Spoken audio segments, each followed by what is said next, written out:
contraponto de hoje, nós vamos falar sobre o filme A Teoria de Tudo, que conta a vida do físico teórico Stephen Hawking. Vamos conferir o trailer. Come on, get up. Morning, Brian. Stephen, are you aware that you've voluntarily embarked upon a PhD in physics?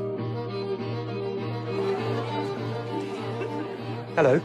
Hello. Science. Arts.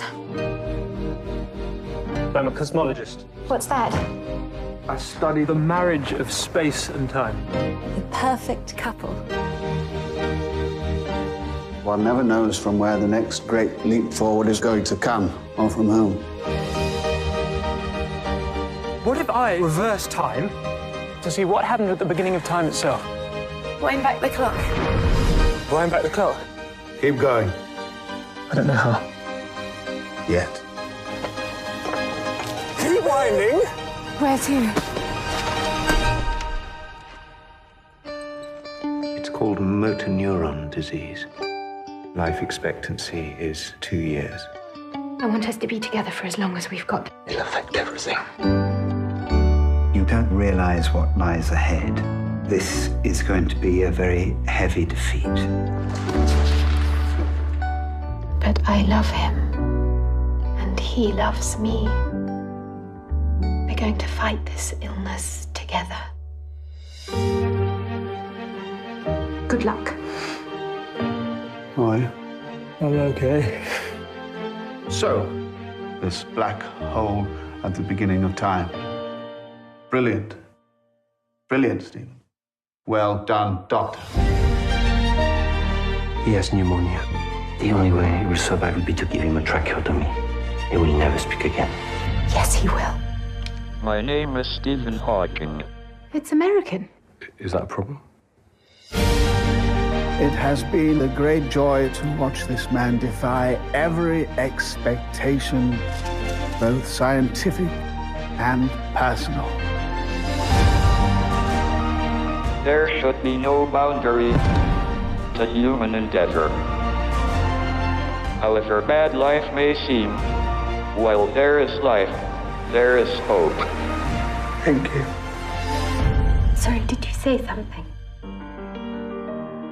I said, thank you.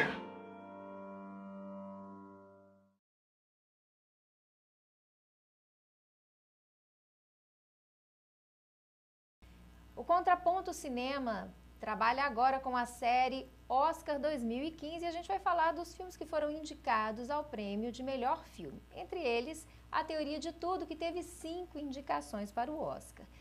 Zé Luiz, você assistiu e gostou do filme, eu imagino, né? Porque é um filme que está sendo super bem falado e tem algumas coisas bem interessantes aqui para a gente trazer para o Contraponto, né? Eu acho que o filme indicado para o Oscar, tecnicamente bem feito, né? Você tem uma reconstituição de época muito interessante, é linda a universidade, né? Onde se passa a história.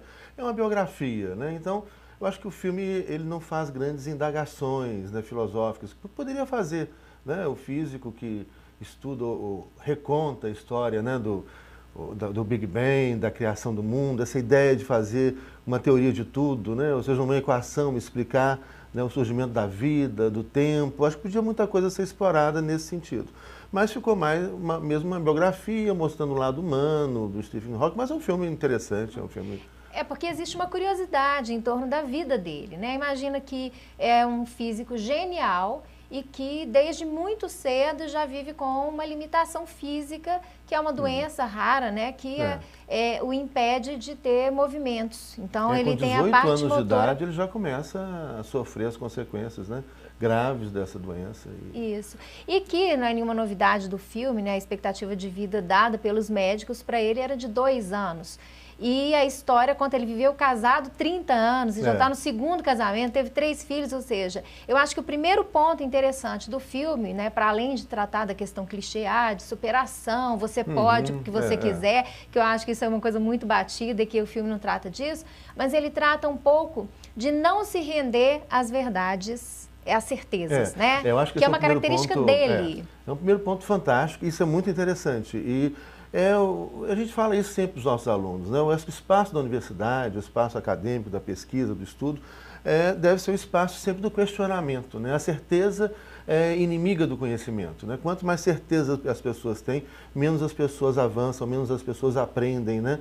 E eu acho que ele é um grande exemplo disso. Ele defende uma tese de doutorado e depois escreve um livro desconstruindo aquela construção inicial teórica que ele fez. Esse é um cara que está sempre pensando, sempre questionando, desafiando, não tem medo de construir, reconstruir teorias, e numa área que é uma área fascinante, né, que envolve a questão da criação do universo, né, da expansão quântica, da física quântica, que tem sido objeto de vários filmes, né? Aliás, o tempo, que é um tema fascinante, tem sido tratado por diversas obras aí cinematográficas. Sim, sim. Eu acho que o grande traço, a grande característica do Stephen Hawking de superação é o fato dele não se curvar às certezas, né? Isso envolve não só a postura dele acadêmica, a postura profissional, como a postura na vida pessoal.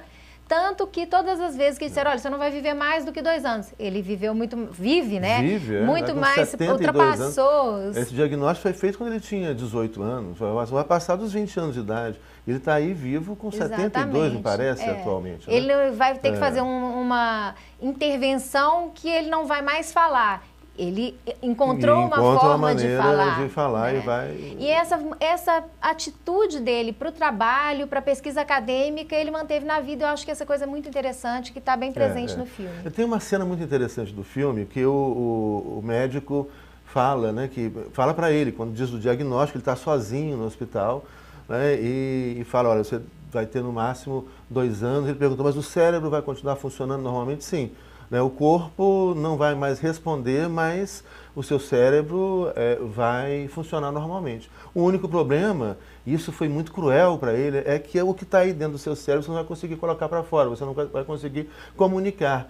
E ele tinha muita coisa para falar, muita coisa para dizer, né, como cientista, como pesquisador, e essa necessidade de colocar isso para fora, de repartir, compartilhar isso com as pessoas. Então eu vejo, o filme dá essa ideia de que esse é uma motivação para ele superar todos esses desafios. Ele escreve livros, né, um livro teve milhões de exemplares, mais de 10 milhões de cópias, né, exemplares vendidos. É uma breve história do tempo, um livro muito conhecido, né? E depois ele foi um outro livro lançado também que a gente encontra aqui no Brasil para comprar, para ler. É uma linguagem muito fácil, né, uma linguagem gostosa de ler. Ele leva esses questionamentos sobre o universo, sobre a física, etc.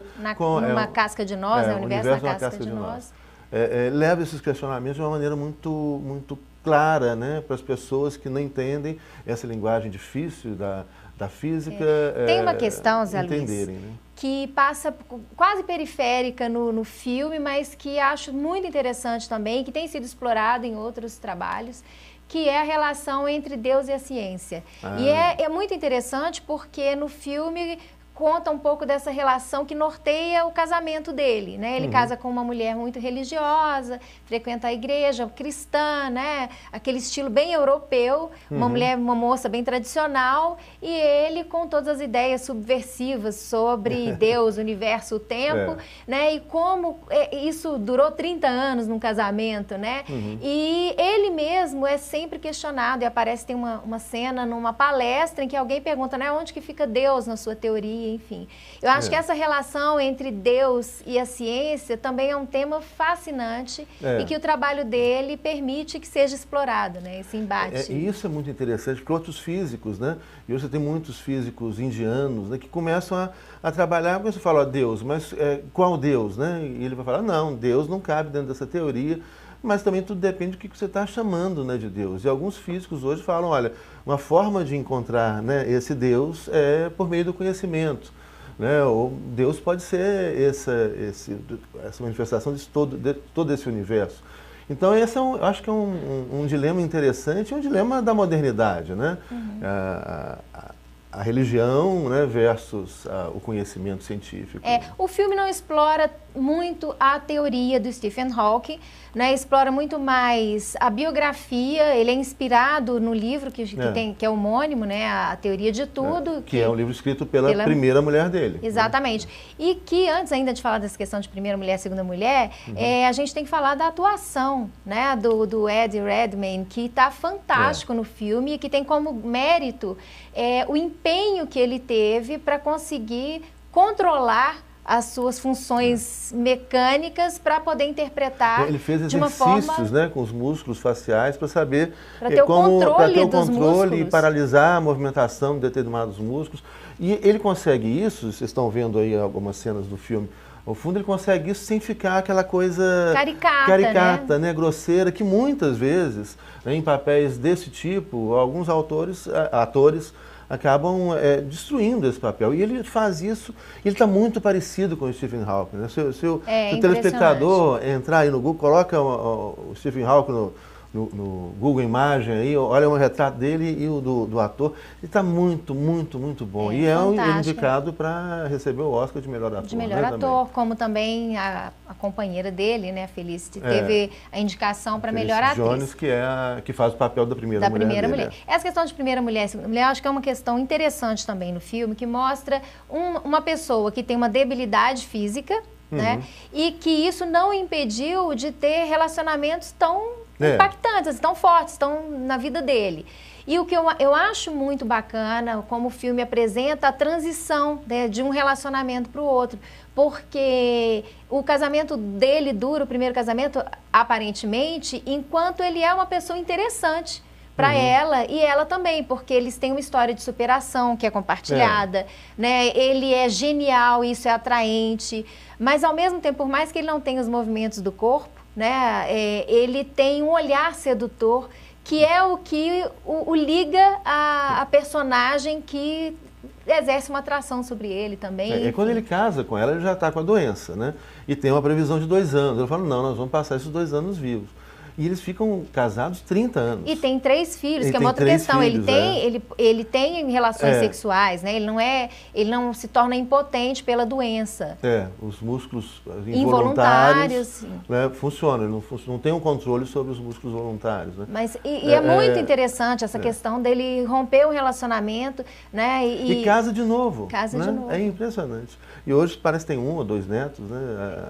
E daí, eu acho que é uma história muito interessante. E traz... É uma pena que o filme não explora justamente um pouco a questão da teoria dele. Poderia explorar mais isso. É uma biografia bem realizada, um ator fantástico, um cenário muito legal, assim, uma história muito interessante. Ele diz a que veio, atende ao que se propôs, é um filme muito bom, né?